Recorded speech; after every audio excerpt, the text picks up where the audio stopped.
करायचा बरोबर येण्याकरता. मात्र तो मुलगा नदीत उडी मारायला घाबरायचा. मग एक दिवस त्या माणसाने काय केलं, मुलाच्या न कळत त्याला पाण्यात ढकलून दिला. त्याला पोहता यायचं? छे, मुलाला पोहता येतच नव्हतं. मग तो पाण्यात पडला, हातपाय मारायला लागला. मग आता तो मुलगा बुडणार. त्या क्षणी त्या वडिलांनी त्याला बाहेर काढला. पुन्हा एकदा वडिलांनी मुलाच्या न कळत त्याला पाण्यात ढकलला.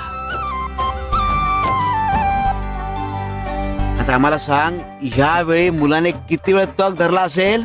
त्याने पुन्हा तेवढाच वेळ तग धरला असेल. त्याने मागच्या वेळेपेक्षा 10 पट जास्त वेळ तग धरला. हे कसं शक्य आहे?